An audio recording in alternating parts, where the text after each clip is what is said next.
The rain was merciless that night. It fell in sheets, beating against the windshield like 1,000 whispered accusations. The wipers struggled to keep up, smearing the water into hazy trails that distorted the lights ahead. I could barely see the road, but I didn't care.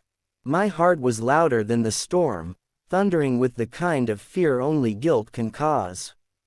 Every mile I drove brought me closer to something I wasn't sure I was ready to face, but something I knew I had to. If you've ever lost someone because of your own mistakes, someone who once looked at you like you were their whole world, then you'll understand what it feels like to want one more chance.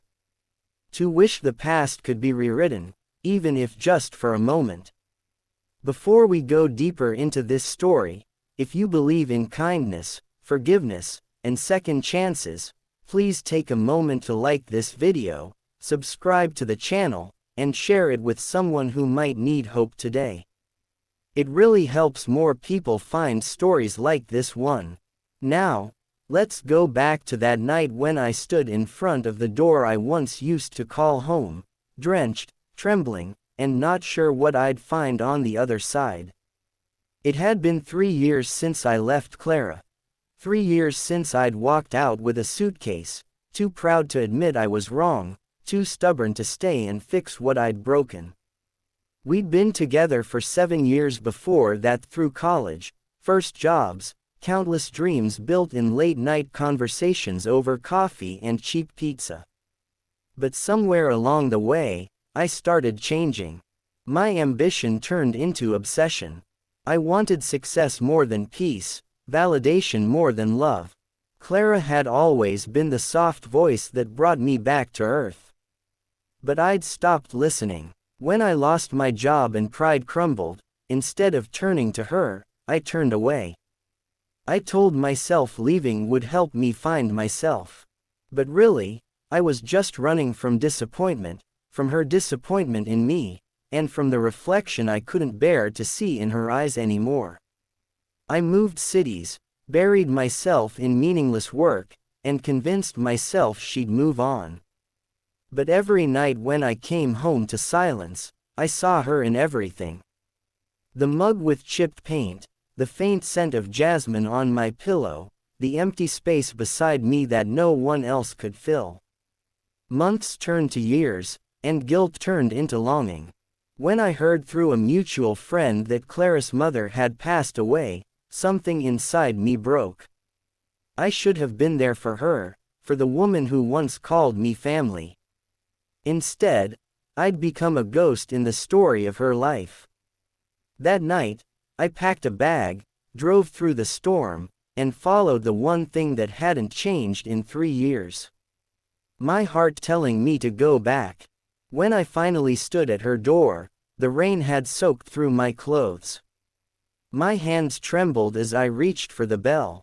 My mind screamed to turn back, but my heart whispered, knock. So I did. For a moment, there was only silence. Then the sound of slow footsteps. The door creaked open, and there she was, Clara. She looked exactly as I remembered, but different all the same. Her hair was shorter now, tucked behind her ear in a way that made her seem both fragile and strong. Her eyes, those same brown eyes that once read me like an open book, met mine, and I forgot how to breathe. She didn't speak. Neither did I. The rain filled the silence between us until finally, in a voice so soft I almost missed it, she said, "You really came back." Those words hit me harder than any storm ever could. I wanted to fall to my knees right there to tell her how sorry I was, how I'd thought of her every single day, but my throat closed up and all I could manage was a quiet nod. She stepped aside. "Come in," she said simply. Inside, everything was the same. And yet, not. The old piano still sat near the window, its keys untouched, gathering dust. The wall where we once pinned our travel photos was bare now, just faint outlines where memories used to hang. The house smelled faintly of lavender and something else, something lonely. I stood there dripping onto the carpet, unsure if I should speak or stay quiet. Clara walked to the kitchen, her movements graceful but heavy, like every step carried the weight of something unspoken. She poured 2 cups of tea just like she used to and slid one across the table toward me. "Why now?" she finally asked, her eyes never leaving the cup. "After all this time, why did you come back?" I swallowed hard. The truth was tangled somewhere between guilt and fear. Because I said slowly, I realized I left the only person who ever truly saw me, and I couldn't live with that anymore. She smiled faintly, a sad, knowing smile. "You think time stops waiting for people like you, Ethan? You think you can just walk back in when you're ready?" Her words hurt because they were true. I'd expected anger, maybe even hate, but instead, there was only exhaustion in her voice. I wanted to tell her I didn't come expecting forgiveness. I just wanted her to know I was still here, that I hadn't forgotten. We talked for hours, not about love, but about life, about everything that had changed and everything that hadn't. She told me how she'd spent the first few months after I left waiting for a call that never came. How she'd gone through her mother's illness alone, learning how to be strong without me.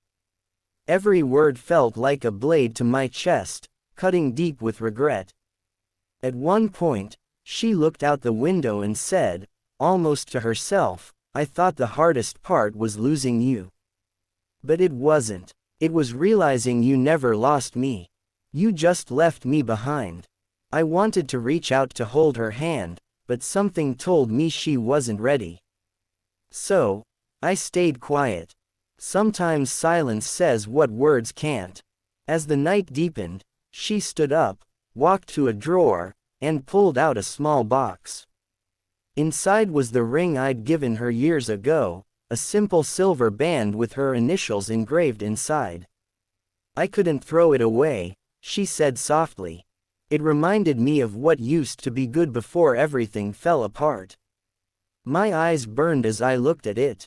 That tiny ring held a lifetime of memories, of laughter, arguments, dreams we never got to chase. "CL, I whispered.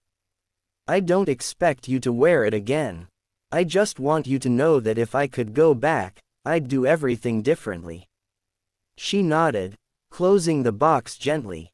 "Maybe you would," she said. "But the past isn't a place we can live in forever." Then she looked at me with a faint, bittersweet smile. "Still, I'm glad you came back." Those words, simple, quiet, forgiving, were everything I didn't deserve, but needed to hear. The clock ticked past midnight. The storm had calmed, and the world outside was washed clean. We sat in silence for a long time, watching the rain fade into a soft drizzle. There was no dramatic reconciliation, no passionate embrace, just 2 people sitting across from each other, separated by time, joined by memory. Before I left, she walked me to the door. I turned to her one last time, unsure if I should say goodbye or something more, but she spoke first. "You know," she said, "some people don't come back. They move on. But maybe some hearts are meant to circle back home, even if it takes years." I smiled faintly, tears mixing with the last drops of rain. "I guess I just didn't know how to stop missing home," I said. She opened the door, the cold air brushing against us. "Take care, Ethan," she whispered. I wanted to say I still love you, but I didn't. Because sometimes love isn't about holding on. It's about knowing when to let someone heal. As I stepped out into the night, I realized something. Coming back wasn't about rekindling what once was. It was about closure. About finally forgiving myself for walking away. Maybe in another life, we'd find each other again. But for now, just hearing her say, "You really came back," was enough to remind me that even the deepest wounds can find peace. And as I looked back one last time, I saw her standing there in the doorway watching the rain, the faintest smile on her face. It wasn't sadness anymore, it was acceptance. If this story touched your heart, please like, comment, and share this video. It helps more people discover stories of love, loss, and redemption, and reminds them that no matter how far we go, sometimes coming back isn't about fixing the past, but healing from it. Speech balloon. Before you go, tell me in the comments below. Have you ever wanted to go back to someone? Not to start over, but to say the words you never got to say. I'd love to read your story because sometimes, just sometimes, the most powerful thing we can do is come